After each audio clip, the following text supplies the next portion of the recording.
Pleno del Ayuntamiento de La Frontera, que hoy recibe la presentación del libro de nuestro vecino Donacio Cejas Padrón. Cuando un libro cae en nuestras manos, esperamos que al abrirlo nos traslade a un mundo real o ficticio, pero que nos mueva el alma y los sentimientos.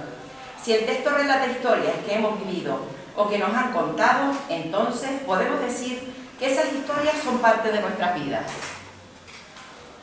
Donacio en su libro recopila las historias de su vida, su pueblo, su isla, y todas forman parte ya de la historia, quedando escritas para que nuestros jóvenes las conozcan. Quisiera agradecer a Donacio su aportación a la transmisión de sus vivencias dentro y fuera de nuestra isla. Permítanme que comparta con ustedes una cita que me gusta mucho.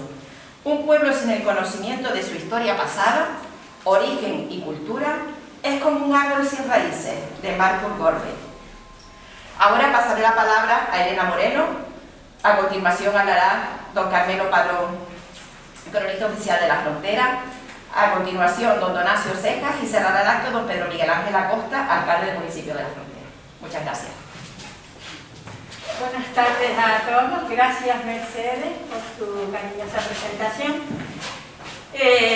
Saludo, aunque lo van a hacer los demás de la mesa, yo saludo a las autoridades aquí presentes, a los vecinos, a los amigos, casi todos ya nos conocemos. En el mundo de la cultura, en el Hierro, todos nos conocemos, a los que nos gusta la cultura.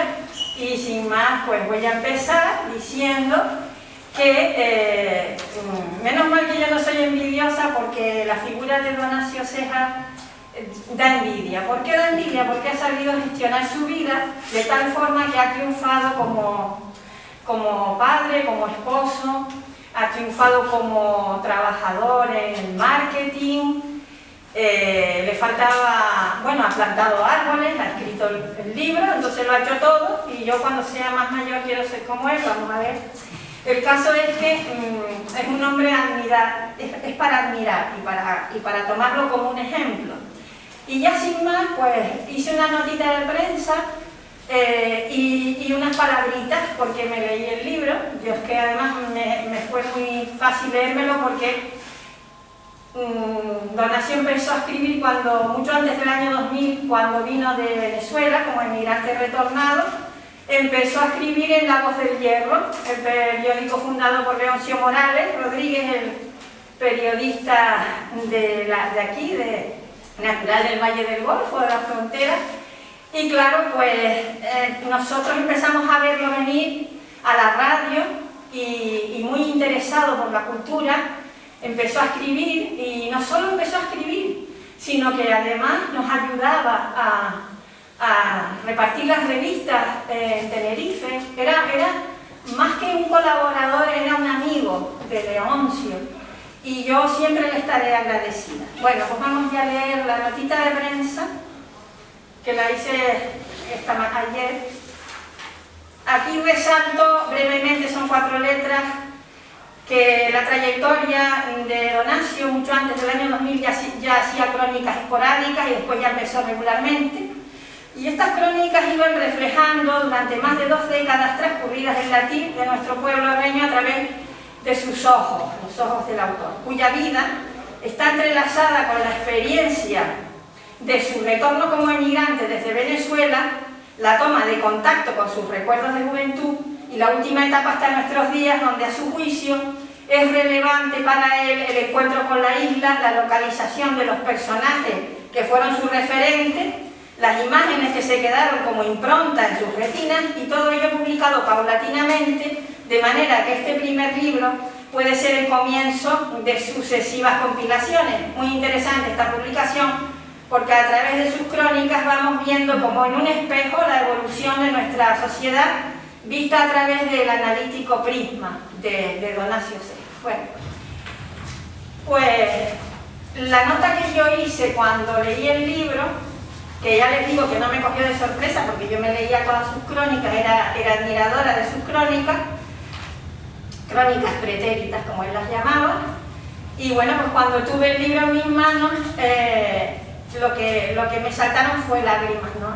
Es difícil que yo llore, pero se me saltaron las lágrimas, porque sabía que este hombre nacido en la Isla del Hierro iba compilando los escritos, como ya dije, antes del año 2000, cuando ya se consideraba retornado a su país de origen, haciendo constar que cuando se tiene talento y se deja atrás una vida de trabajo, aflora la necesidad de hacer una parada en la rutina diaria para ejercer un sueño que ahora despertaba en él. Llevaba la dinámica implícita de la necesidad de desarrollar una vida plena que como buen padre y esposo le llevó a realizar. Ahí comienza Donacio a comprender que tenía que responder a la llamada y plasmar en el papel unos recuerdos, unas instantáneas y experiencias que pujaban por salir de la memoria y que cargadas de emotividad se iban produciendo metódicamente hasta haber cumplido un nutrido libro de crónicas, las cuales no solo llevaban la información sobre la trayectoria de su vida, sino que también contribuían a recoger datos históricos de la existencia de los antepasados en el Valle del Golfo y por consiguiente de la Isla del Hierro. En definitiva, nacía un escritor que, demasiado ocupado en ganarse la vida, había pospuesto el poder demostrarse a sí mismo que la necesidad de relatar acontecimientos vividos en su pasado y su presente se podían convertir en las que yo considero exquisitas crónicas muy útiles para la aportación y definición de una enorme parcela de hechos, fechas y datos que, entrelazados entre sí, comenzaban a nutrir los huecos de información que su sorprendente y magnífica memoria ahora mostraba y aportaba a los lectores que nos íbamos recreando con sus escritos. Donacio, un hombre de principios, generoso, de fuerte personalidad, comenzaba a comunicar a través del papel escrito, de una manera sencilla y humilde, sin saber que el resultado iba a situarse en una publicación sumamente importante para los que se aferran en el amor a su isla, a Canarias y, como no, a la Venezuela denominada por muchos octava isla, su relación en la vida de los emigrantes que partieron un día y que regresaron devolviéndole a la Isla del Hierro con todo el agradecimiento, parte de su sudor y los frutos de su trabajo. El libro, interesantísimo, contiene no solo unas crónicas, sino además sus bellas portadas, sus fotos antiguas y un romanticismo especial, que son los afectivos recuerdos donde, al leer entre líneas, revelan una persona psicóloga por naturaleza que es capaz de dibujar el carácter y la idiosincrasia de los oriundos de nuestros pueblos, así como también la habilidad de análisis al dibujar cómo se desenlazan unos hechos, hilando en cada crónica paisaje, situación en el tiempo y el conocimiento que penetra la condición humana. Es fácil encontrar en sus crónicas graciosas conclusiones y moralejas, las cuales nos aportan entretenimiento y provocan irónicas sonrisas de admiración y empatía con sus conclusiones. Respetuoso, jamás ofende, solamente se acerca a la realidad y con la suma finura de su pluma trata de enseñarnos su resumen de pensamientos y acción coordinada en su fuerte despliegue de inspiración y buena voluntad. El libro, prologado por el ahora elegido como cronista oficial del municipio de Frontera, don Carmelo Padrón, aquí presente, que a la par y coetáneo ha sido fiel en la observación a la trayectoria de Donacio Ceja, definiéndolo perfectamente como hombre, como canario y como herreño. Pero lo que en definitiva me ha hecho brotar unas lágrimas de alegría y melancolía a la vez es el motivo de haber compartido su ilusión por publicar sus crónicas, una a una, en la revista de Leoncio, en sus medios digitales, y además él, Donacio, colaboraba también como tertuliano en la emisora que Leoncio fundó a finales de la década de los 80 y que yo, como testiga fiel, iba viviendo en paralelo como amante y compañera, observando a través del tiempo transcurrido con admiración absoluta hacia Donacio como colaborador y a Leoncio como soporte con sus medios de comunicación, ofreciendo desinteresadamente cada uno sus importantes aportaciones a nuestra sociedad. Y en este punto y hora he de decir que Donacio era imprescindible en la tarea de hacer llegar la revista La Voz del Hierro a diferentes puntos de venta y distribución, pues llevaba en cada número su corazón puesto en la ilusión de que sus infalibles crónicas llegaran a los lectores.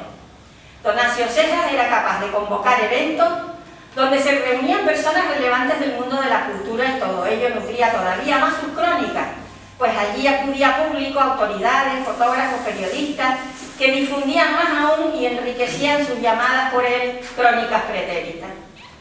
Si se adentran en esta obra de crónicas compiladas, aprenderán, sentirán y disfrutarán de la manera original en que el autor, que como han dicho los buenos escritores, cuanto más sencillo se escribe mejor, pues donde aflora el talento verdadero se logra el estilo de la sencillez, la claridad y la comprensión de los grandes, consiguiéndose la elegancia en la ausencia de rimbombancias y perifollos que Donancio ha sustituido por una expresión viril y fluida a la hora de crear su propio estilo, al ponerse a relatar sus crónicas deliciosas para engrandecer, de nuevo, la condición que tiene la isla de producir hombres importantes y buenos historiadores para la posteridad.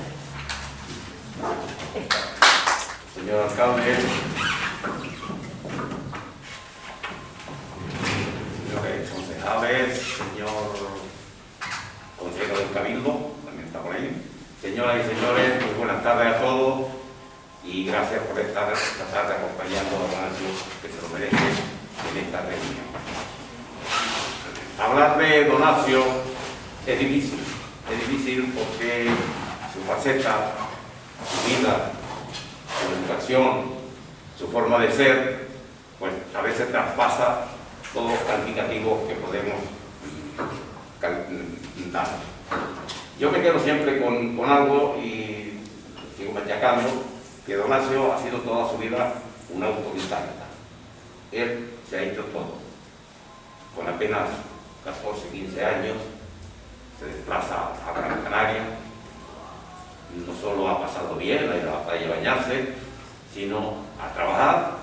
Y no solo a trabajar para comprarse una bicicleta en aquella época, sino a trabajar y a estudiar. Es difícil con esa edad y en aquella época tener ese arraigo por superarse. No solo eso, sino que después se va a Venezuela y trabaja, emprende, empieza trabajando a sueldo, pues después de que aquello puede caminar, monta su negocio, hace su fortuna, su vida y regresa otra vez a su isla. Eso lo ha hecho él solo, o sea que no es que nadie le haya dicho te voy a empujar para que lo haga, ha sido su propia voluntad. Pero aparte de eso, Donancio es una persona curiosa, que se fija en todo, la analiza, observa y sobre todo lo remata con una gran memoria. Y es lo que nos ha traído hoy a este libro, o sea, sus memorias, aunque sean crónicas pretéritas, son sus memorias a través de su dilatada vida, contándonos cosas que él ha vivido y que sabe. No solo en las costumbres de la isla, sino que se va más lejos, habla de Venezuela, habla de muchas personas que ya no están entre nosotros y nos va dejando un libro que no podemos decir que sea ni una historia ni una novela. No es una historia porque no son una narración de hechos correlativos, o sea, cronológicos, ni es una novela porque lo que dice no es ficción, sino que son realidades. Entonces, podríamos preguntarnos, bueno, ¿en qué clase de libro ha escrito Donancio que estamos presentando en esta tarde? Pues, sencillamente, es un libro de vivencia. Es algo de costumbre, de algo que hemos vivido casi todos los reyes. Y por eso el libro tiene una importancia tremenda. O sea, primero, para los mayores, los que estamos ya con más de 60, 70 años, es un recuerdo. Leer el libro es recordar todas aquellas cosas que pasaban, muchas que las vivimos directamente, otras que nos contaban nuestros padres o abuelos, y para la gente joven es revivir aquello que ellos no han vivido, pero que lo van a revivir el que le contaban sus abuelos o sus padres. Y la vida ha cambiado mucho, y Donancio lo destaca en su escritura y en su libro. Imagínense ustedes, un ejemplo pequeño, que nosotros estamos en casa, una ama de casa está en casa y le falta azúcar y dice al hijo, vete a comprar azúcar al supermercado. Es difícil que vaya el chiquillo a comprar azúcar, no tiene que ir ella, realmente. Antes no, pero ahora va al supermercado, busca la estantería, él busca el azúcar, pasa por la caja, hace cola, paga por la tarjeta y al final llega a casa con el kilo de azúcar.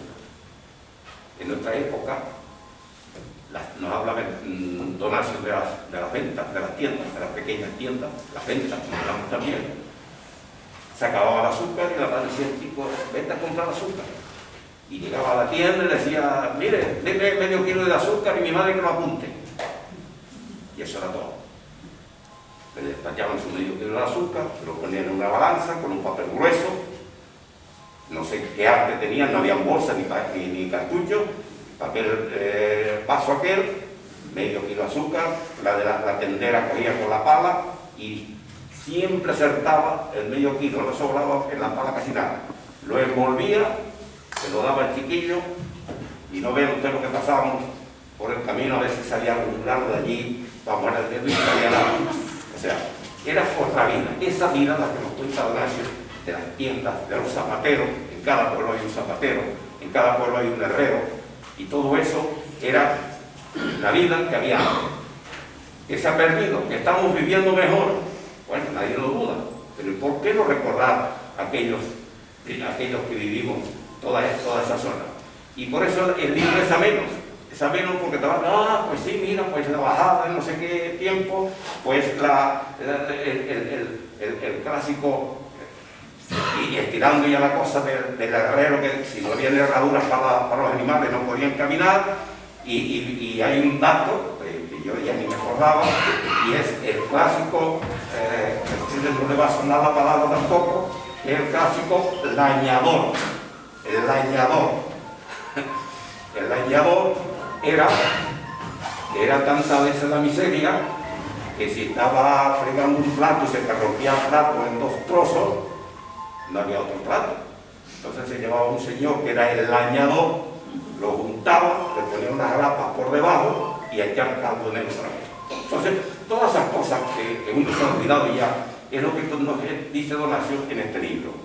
Entonces no va a ser aburrido, ni para nosotros, por supuesto, va a recordar muchas cosas, pero sobre todo para este joven van a ver cómo vivía la gente de esa época. Habla en fin, de los marchantes, los famosos marchantes, que son palabras que se van quedando, eran los compradores de ganado, que llegaban a comprar las vacas y los novillos y se los llevaban fiados, y después cuando los vendían en Tenerife, cuando venían a pagar y el ganadero se fiaba. O sea, era la economía que había y esas tiendas que había, que también llama la atención, eran las famosas tiendas o ventas, y le decían de ultramarino, las tiendas de ultramarino. Yo me acuerdo cuando el chico decía yo, este ultramarino tiene que ser muy rico, porque todas las tiendas son eran las tiendas de ultramarino, y se llamaba así ultramarino porque las que vendían eran cosas que venían de fuera del mar. O sea, allí no se vendían las cosas que se pusieran aquí, sino todo lo que venía de fuera. Por eso eran tiendas de ultramarino, lógico.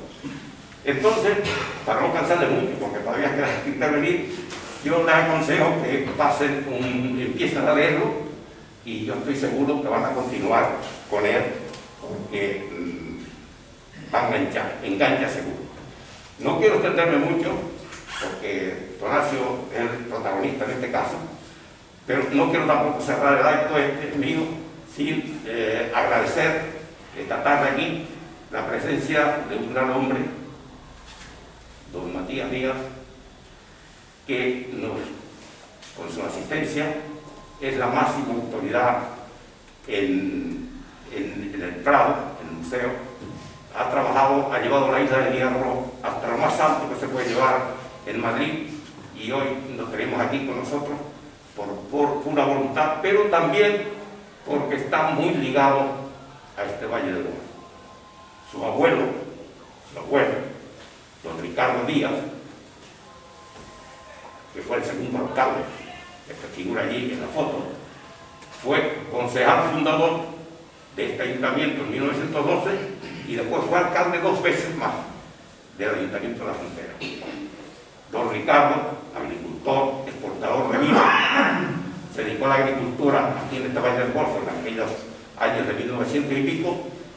Fue el constructor de un almacén en Punta Grande, que hoy es el Hotelito.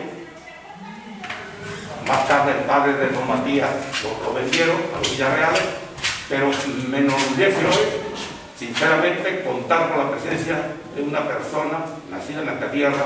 Nos decía que el de chico vino muchas veces aquí a Frontera y vio que la Meloriña, que era la finca que tenía por las Lapas, y muchas gracias por acompañarnos, Matías, y gracias a todos ustedes. Muchas gracias.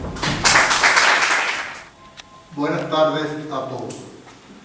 Como ustedes saben, la mayoría, yo viví muchos años en América y en aquel país las modas iban cambiando muy rápidamente porque el entramado social tenía unos altibajos muy rápidos y eso influía en que las modas cambiaran.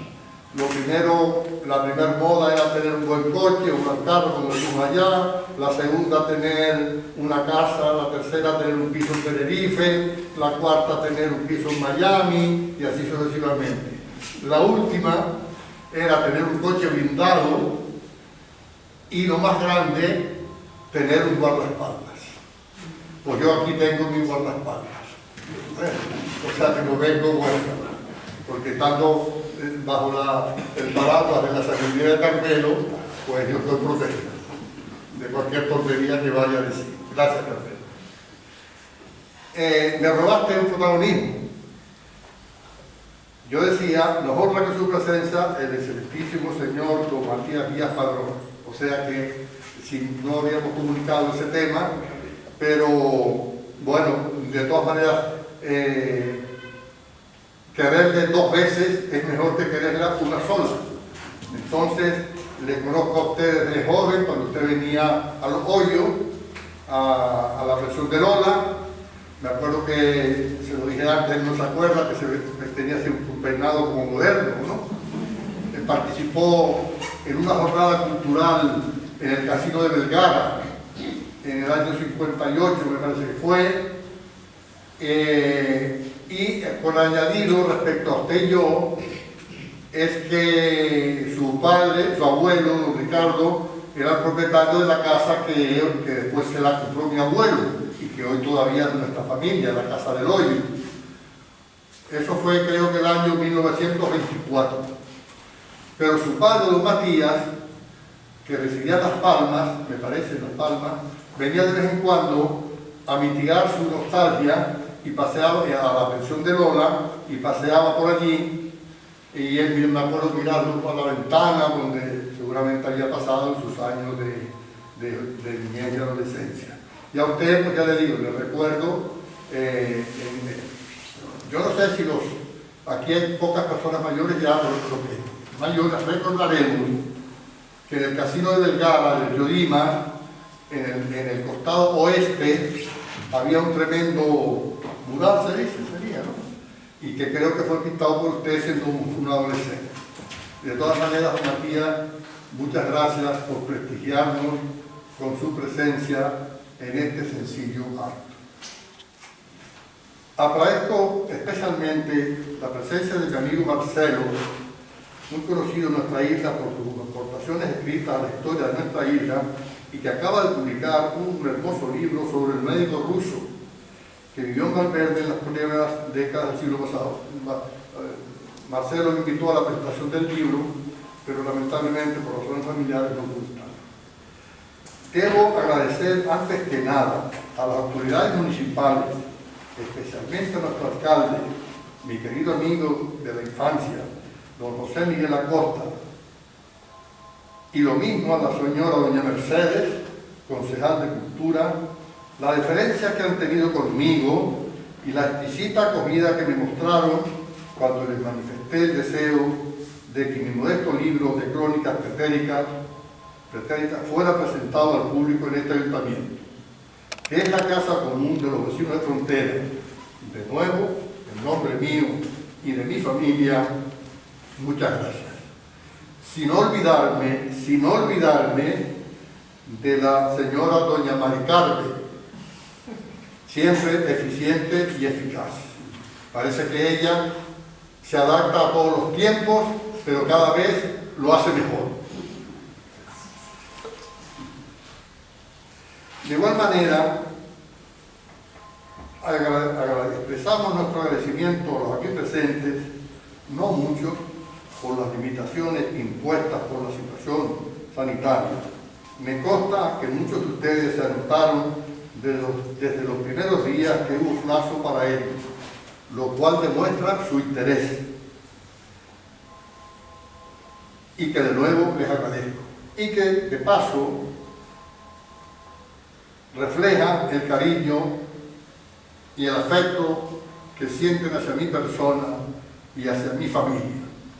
Mi esposa, que no es que este pueblo de joven, se siente, ahora que estamos viendo aquí, se siente muy querida, muy acompañada por todos ustedes, y parece que ella dice como si yo hubiese vivido aquí toda la vida.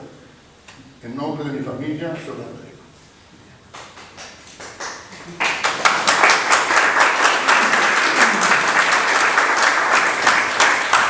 Naturalmente, ustedes comprenderán que hoy sea un día de regocijo para la familia y para mí, cuando acompañado de mi esposa, mis hijos y nietos, me falta una que no pudo venir por otras cosas, en este salón de plenos de nuestro ayuntamiento, cuando presento mi humilde escrito, el trabajo escrito de una parte de las crónicas pretéritas, en lo que hemos llamado libro primero, y que se pudiera ser complementado más adelante con el libro segundo, que rodearía otro grupo de las mismas, que de momento ha quedado a la espera. La primera edición de este libro ya se ha vendido íntegramente y hoy nos llegó la segunda edición. Las referidas crónicas las he venido escribiendo con gran paciencia y dedicación a lo largo de más de 20 años, y que gran parte de ellas han sido publicadas en la querida revista La Voz del Hierro, lamentablemente desaparecida. Estas crónicas no son lo que decía Carmelo, no son ningún invento mío, producto de mi imaginación, no, nada de eso. Son sencillamente la narración de hechos, sucesos, anécdotas y fechas que a mí me han parecido significativas en la historia de nuestra tierra, y que la mayoría de ellas he ido guardando en mi memoria desde los lejanos años de mi niñez. Al mismo tiempo, le he dedicado algunas a personas que conocí y que ya no están entre nosotros, pero que de alguna forma he entendido yo que merecen ser recordadas por sus acciones, por sus principios morales, por sus ejemplos, por su caballerosidad, por su generosidad, por su lucha constante por la mejora social y económica de nuestro Valle del Golfo y de nuestra isla del Hierro. Nunca tuve en cuenta sus acciones empresariales o sus medios económicos, ni su liderazgo político, porque eso siempre lo he interpretado como un episodio pasajero de la vida de las personas, sin gran trascendencia ni consecuencia histórica. Me he limitado a relatar sus virtudes, su comportamiento en el plano familiar y humano y en su relación con sus semejantes, y todo lo que se pueda relacionar con esta faceta de su perfil como ciudadano del mundo. Por lo tanto, lo que yo he intentado hacer es contar la historia que he conocido en mi ya larga vida, la que me contaron mi madre, mis abuelos y personas mayores, mis maestros, los párrocos, etc. Y también la que oía en las tertulias de los mayores en la plaza de Candelaria, a los cuales yo era aficionado a colarme, aunque ellos siempre decían: los niños no oyen las conversaciones de los hombres. También era un sitio habitual de tertulia, las falterías de don Juan Feble, José Carmelo, el zapatero, junto a mi casa del hoyo, así como la pared del camino frente al juzgado, donde los vecinos que acudían a litigar juicios pasaban largas horas a la espera de ser llamados a declarar, y en eso tenían varias conversaciones que nosotros los niños gustábamos de oír. Me atreveré brevemente a contarles que la condición que más se adapta a mi persona, es decir, que si yo tuviera que hacer una descripción de mí mismo, sería sin duda llamarme emigrante retornado. Porque esa circunstancia de mi vida es la que ha marcado los rasgos principales de mi existencia y de mi forma de ser, sentir y pensar, y del comportamiento ante los retos que la vida presenta. Porque el emigrante al partir cargado de ilusiones y esperanzas deja atrás de sí toda su vida pasada y se va hacia lo desconocido. Los que quedan aquí, poco a poco, van sustituyendo la presencia del embarcado por otras nuevas amistades y quizás, y hasta sin querer, van olvidándose a lo largo del tiempo de los que se fueron y siguen su vida diaria sin sufrir el dolor de la partida, sin perder de vista los paisajes y los entornos más queridos.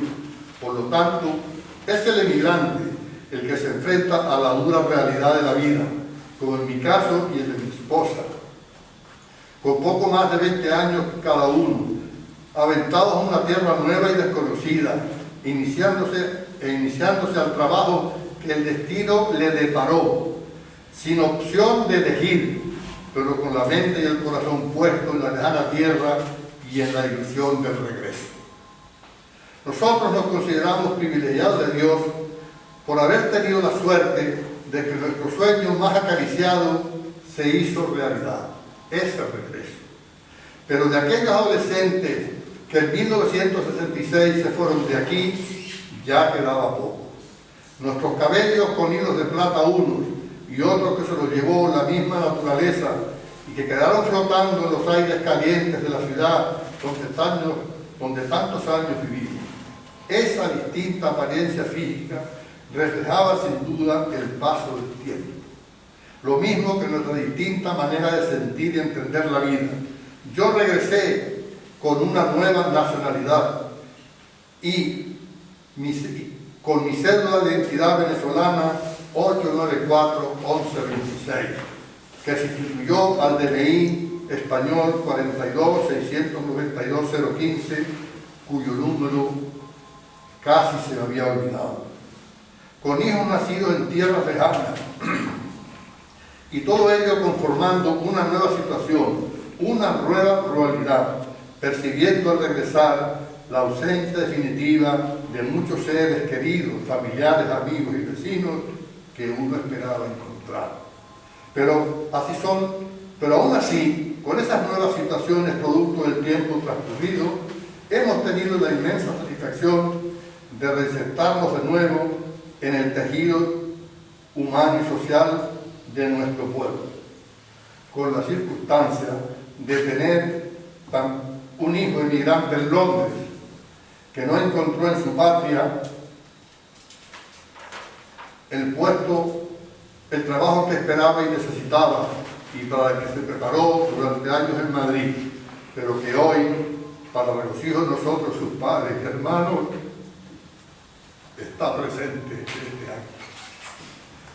Mi tal condición de migrante retornado me traslada necesariamente al recuerdo de tantos y tantos emigrantes canarios que allá en Venezuela hoy sufren las consecuencias de una situación política y social desastrosa que les ha privado de esa ilusión tan deseada para el emigrante, el regreso. En estos días, un primo hermano nuestro, natural de San Andrés, emigrante en Cagua, que contaba ya las semanas para venir, como siempre hacía, a la bajada de la Virgen, se le atravesó una cruel enfermedad que le frustró sus ilusiones y ya descansa en la altura eterna. Nino querido, hoy te tengo muy presente. En lo que a fecha señalada se refiere, con mis relatos, he contribuido a refrescarlas para que no pasen al ostracismo y para que las generaciones del presente conozcan de hechos que sucedieron en tiempos pasados, y voy a referir algunas. Por ejemplo, el muelle de la Estaca se inauguró el 7 de septiembre de 1960 con el barco Ciudad de Mahón. Los correíos operaron en Punta Grande hasta 1933 y una vez lo hicieron también en la costa de Sabirosa. La carretera general de la isla se comenzó a construir en el puerto en 1914, llegó al verde en 1926, Yo siempre me someto a la autoridad superior del Carmelo, no me puedo equivocar. A San Andrés en 1934, a El Pinar en 1935, a Artero en 1942, a la Plaza de Candelaria en 1950, y así sucesivamente. El campanario de frontera se inauguró el 22 de agosto de 1957. En ese año vino la Virgen de los Reyes de Frontera en una bajada especial para ser coronada como alcaldesa perpetua del municipio, según el acuerdo que había tomado el Ayuntamiento de Frontera el 13 de noviembre de 1955. En 1948 hubo una gran sequía en la isla, más de un año sin llover, nada, se perdieron los cultivos, los ganados se morían de sed, las aljibes de las casas sin agua, la situación al límite de supervivencia, pero quiso Dios que nuestra isla contara con el pozo de agua nueva del Matorral y que un subpropietario, don Silvestre Padrón Villarreal, eran 3 los propietarios, por en este tiempo lo regentaba él, ofreciera y regalara todo el agua que se necesitaba en la isla. El gobierno autorizó a los hermanos González Gutiérrez la importación de un camión nuevo de Inglaterra, matrícula Tenerife 6653, con el compromiso de que lo dedicara mientras fuera necesario al transporte de agua desde el Golfo a los pueblos altos de la isla, especialmente a San Andrés, El Pinar e Isora. Y en ese cometido estuvo ocupado más de un año, día y noche, sin parar. Lo manejaban 2 choferes, uno 12 horas y otro otras 12, con lo cual se mitigó la tremenda situación de nuestros vecinos en toda la isla. Además, don Silvestre habilitó abrevaderos para los ganados que eran llevados hasta allí por sus dueños para que saciaran su sed. Incluso bajaban desde el barrio a las manadas de ganado a beber agua nueva. Por falta de combustible, los molinos de gofio del Golfo habían cesado en su actividad, pero don Silvestre invitó a sus dueños a que trasladaran sus equipos a agua nueva y mediante poleas pegarse gratuitamente a la potencia del motor del pozo, que funcionaba a carbón, y poder seguir moliendo cereales y produciendo gofio. En recuerdo de aquella conducta ejemplar, a don Silvestre y sus hermanos,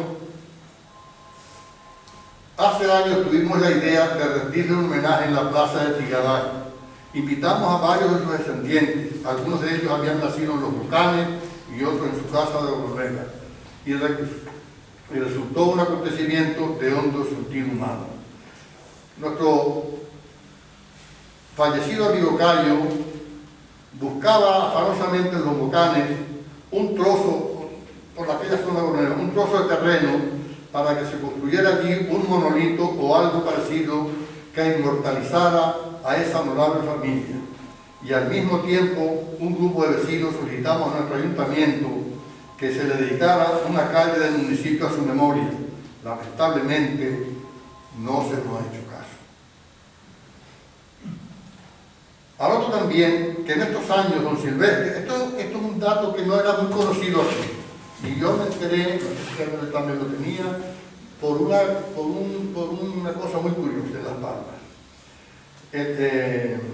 Don Silvestre era concejal del Ayuntamiento de Frontera y por sus gestiones logró que el Cabildo de Gran Canaria exonerara de tributos de entrada a los productos agrícolas procedentes del hierro, lo cual no hizo Tenerife. Y eso motivó que buena parte de estos productos se exportaran a Gran Canaria, tradición que aún continúa. Se dice que los pueblos grandes siempre honran a sus habitantes ilustres y destacados. Esto los hace crecer en prestigio y consideración y hace justicia que se proyecta a través de la historia, sentando precedentes y ejemplos para el mañana. Aunque a veces las generaciones del presente tienden a olvidar las acciones de colectivos anteriores que fueron la base de los logros de bienestar y comodidades de que hoy disponemos. Este hermoso edificio que alberga nuestro ayuntamiento es un vivo ejemplo de lo que estoy diciendo, pues se construyó en tiempos de muy pocas disponibilidades económicas y con muchísimas dificultades de todo tipo, pero aquellos hombres eran unos soñadores y lograron levantar este mueble en el que hoy estamos celebrando este año. En 1900, fíjense ustedes que en esa época, recuerdo que yo había venido de Las Palmas y tenía una máquina de escribir y el ayuntamiento me la pedía porque no tenía ni máquina de escribir. Tuve una máquina apertadita ahí y después la venía a buscar y no la volvieron a pedir porque no había ni máquina de escribir. O no había sido una mala, no sé. En 1956, este es un dato también muy curioso, llovió torrencialmente en nuestra isla. Estuvo un mes el barco sin poder operación en el puerto. E incluso el día del clavijo hubo de refugiarse todo un día en la bahía de Punta Grande, porque temía hacerse al mar por la gran tormenta. En 1965 se inauguró el mirador de Dinamo, que ahora parece que tenemos una cosa muy superior y muy bonita, pero bueno, aquel también cumplió su función. En 1965 fue un año de bajada, y como cada 20 años coincidió con la bajada de La Palma, que son 4 de 5 y 5 de 4. Pues anoto un detalle curioso. Ese año vino un barco, el Surriento, fletado por emigrantes palmeros y arreyos directamente desde el puerto de La Guaira hasta el puerto de Santa Cruz de La Palma, sin tocar previamente en Tenerife, como era su ruta habitual. El aeropuerto del Hierro se inauguró el 11 de diciembre de 1972 y el pasaje a Tenerife costaba 502 pesetas. Y los vuelos eran al tercer día, porque no había aquí ni para despegar un avión al día. Había que esperar a hacer vuelos. Ese aeropuerto cambió totalmente el panorama de la vida insular, pues cambió el tiempo de traslado de una persona de aquí a Tenerife de 19 o 20 horas de barco a media hora de avión. El primer coche que llegó a nuestro valle en 1953 fue el Land Rover matrícula Tenerife 8686, propiedad de don César Padrón. Por cierto, lo están restaurando. Me cuenta que el segundo, otro de la misma marca de 1954, propiedad de don Eladio Acosta en Los Llanillos, matrícula 9176. De la misma marca de don Pedro Monteverde en Los Llanillos, matrícula Tenerife 12416. Camiones que habían llegado nuevos, 13. 2 propiedad de los hermanos Padrón Villarreal. El Gran Canaria 6515, que acabó en un tremendo accidente en Tabano, en el cual falleció la maestra de las niñas del pueblo de Doña Emilia, que la conocí. Y después en Tenerife 7112, Austin, este camionete que además hizo de guagua los días de correo, lunes y viernes. Ya había llegado a la frontera el Cornet, que ya he hecho referencia a los hermanos González Gutiérrez, que se dedicó a la Costa del Agua.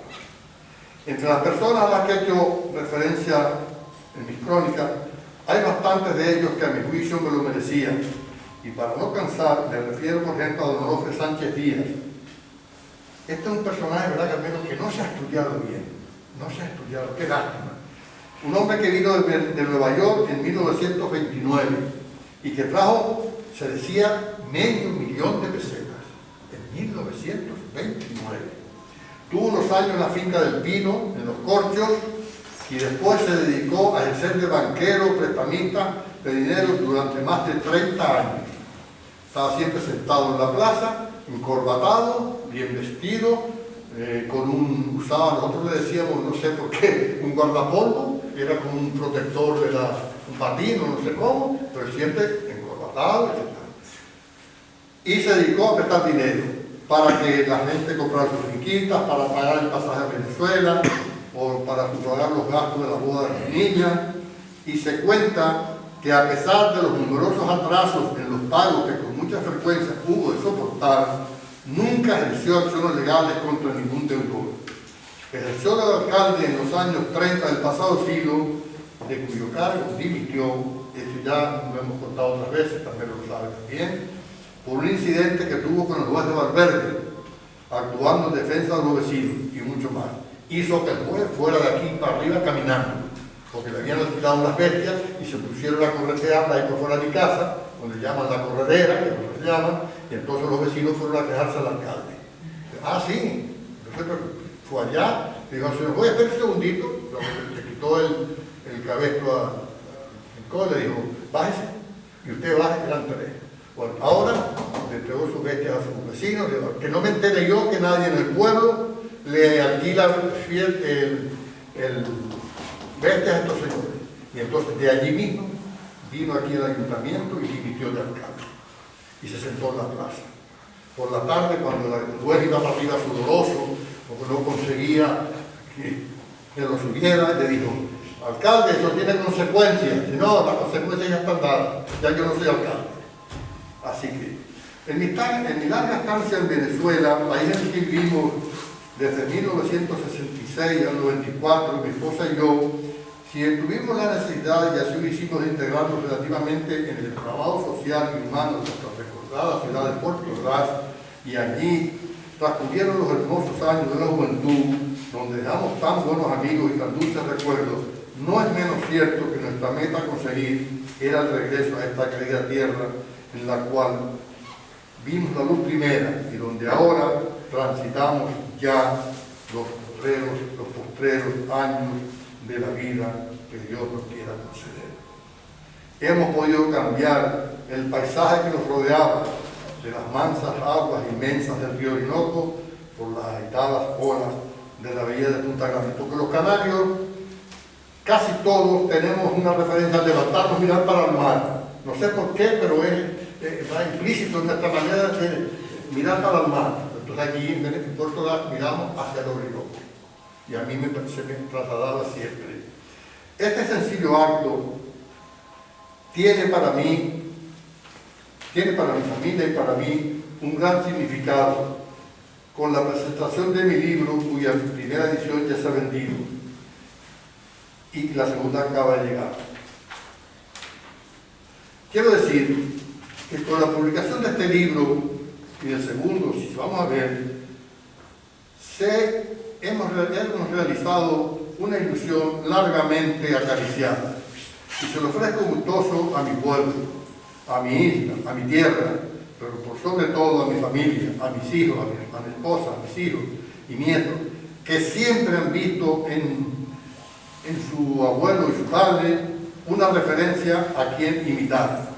Pues siempre les he inculcado por encima de todo los principios morales de rectitud y honestidad, que son los que me han permitido transitar por la vida sin sobresaltos ni sonrojos, haciendo mía aquella frase del presidente Calvo Sotelo cuando se retiró de la vida política. En un acto dijo: en una curva del camino me encontré con mi conciencia, le miré a los ojos y se fue tranquila.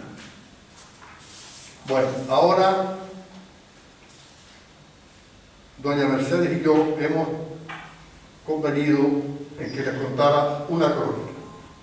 Si no descanso mucho, se la cuento en unos minutos, porque es una de las crónicas, posiblemente la primera de las primeras que yo hice, pero que es una de las más bonitas de todas las que yo he hecho. Porque además, fíjense ustedes, el hecho sucedió en las Nochebuenas de 1932. O sea, nadie se acordaba de eso ya. Esto vino a ser entre dos personas, uno de ellos era don Feliciano Pérez Zamora, el primer secretario del ayuntamiento, y un humilde campesino de los Corchos, don Andrés Castañeda, me parece que no hay nadie de familia de él, directo por lo menos. Pero refleja que entre dos personas de diferentes culturas, de diferente entramado social, de diferente manera de moverse en la vida, pero los dos en un momento delicado tuvieron como referente lo que es el honor, lo que aquí se decía la vergüenza.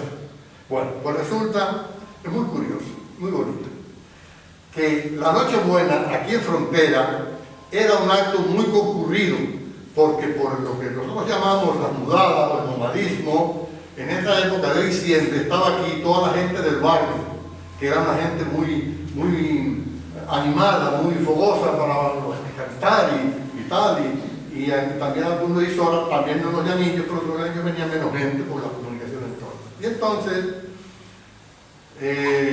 se preparaban ventorrillos, se preparaban naranjas del pie del risco, porque aquí no había naranjas sino en el pie del risco, la vendían a perra y tal, y en torno de las guitarras y tal. Pero era siempre una fecha propia para las peleas, porque producto del vino nuevo, y eso pasaba también aquí en el casino de Yodima y tal, la gente en la fiesta siempre había peleas. Pero parece ser que en la zona del hoyo, de los corchos, la carrera y el luchón, había un grupo de vecinos en los cuales estaba mi abuelo Donacio, don Luis Barrera, el tío Andrés, el tío Lucas, el tío Adrián, don Andrés y otros más, don Ramón Ortiz, que es el hombre más fuerte de su estatura que ha habido aquí, fue capaz de traer del barrio a los corchos un costal de cebada al hombro y encima una calabaza. Pero en el camino, don Feliciano y don Andrés no hablaron. Y es verdad que don Andrés le había dicho en el juicio, muchas gracias, don Feliciano, es que yo a usted no le puedo fallar porque es un hombre que me ama. Cuando se fueron a separar, porque don Feliciano vivía en Las Lapas y don Andrés en los corchos, don Feliciano le dijo, oye, que no me entere yo que usted vuelve a pelear a Nochebuena. Ya lo sabe, ¿eh? No, usted va, no, Feliciano, yo no vuelvo a pelear, que va, no se preocupe, no se preocupe. Y realmente no volvió a pelear en Nochebuena. Pero no por eso, sino que el año 33 hubo aquí una epidemia, yo no sé el término clínico, pero entonces decían del tifus. Y él vio, don Andrés, que se le fueron enfermando todos sus niños y llegó el momento en que tenía los 9 niños enfermos y su mujer. Y en un arrebato propio de su carácter, se puso una manta, echó a correr hasta los morros, se tiró por un barranco y se mató. Nunca más volvió a pelear en Nochebuena. Muchas gracias.